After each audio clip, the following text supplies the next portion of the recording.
I think it's just like listening to all the old blues records like B.B. King and Albert King, and then Eric Clapton, what he did, and Wes Montgomery, beautiful jazz tone. It's just a sound that invites the ear in, where you want to listen to whatever sound you're hearing. You know, that's kind of the first thing I think that captures you and draws you in. You know, it's just the sound of the music.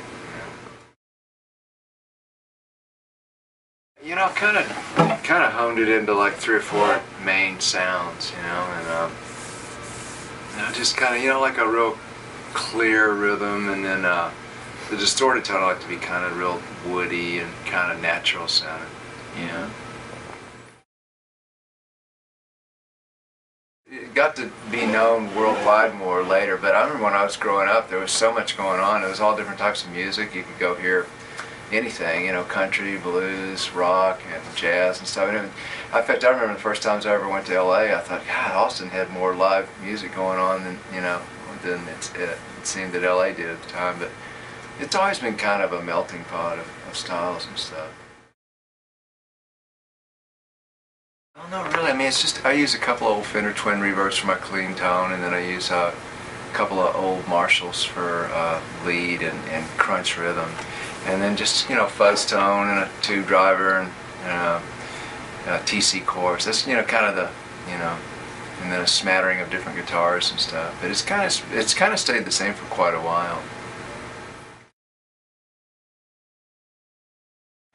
Yeah, I have a brand new Les Paul, the R9. I love the guitar. It's great. It's just plays great. It actually sounds really good. The new Gibsons, they have the pots are so much like the old one now. When you turn it down, you get that real crystal kind of clear tone, you know.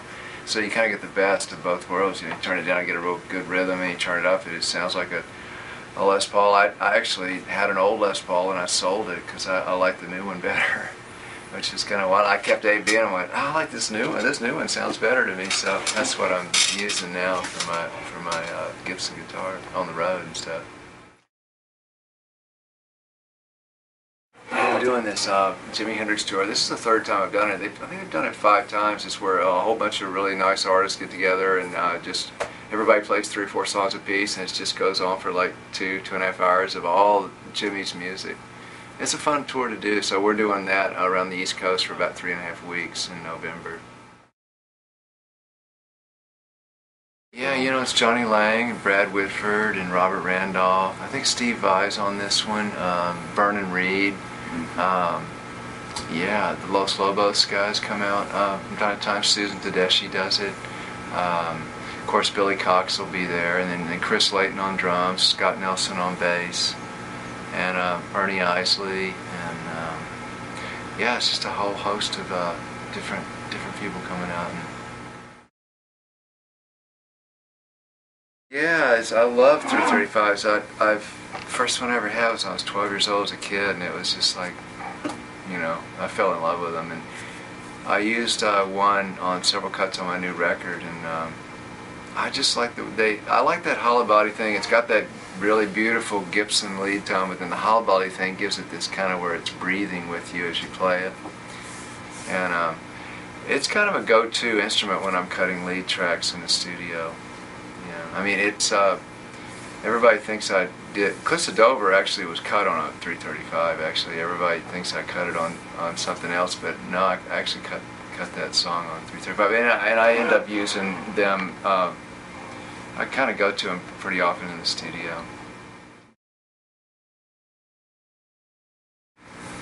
Well, Noki Edwards originally from the Ventures, and then it was Brian Jones, Jeff Beck when he was in the Yardbirds, and then I found out about Eric Clapton and the Blues Breakers and Fresh Cream, and so I spent a couple years just emulating Clapton. That's all I played, was just learning every single note that he played in Cream and stuff. Well, I remember I played in a group called Mariani. That was the first original group I played in, and we wrote original songs, and that was the beginning of kind of opening up into that. And I think when I got into electromagnets, I started trying to figure out a way to do it for a livelihood, you know, and do it as a profession. And that was a jazz rock group I was in when I was like 19 through 23 or something. try to start developing my own style then. Yeah, I like this folk guy named Tallest Man on Earth. He's really great songwriter, singer, and he actually is a very good guitarist too. It's not the kind of guitar that like goes crazy, but he's got a very good facility of finger picking. So I've been digging him a lot.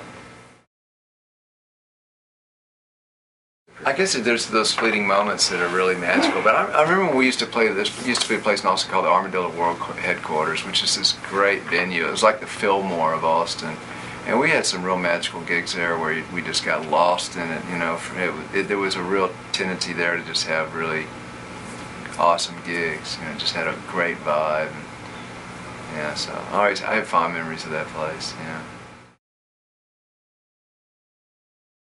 I play piano and sing, yeah. I write on piano a lot.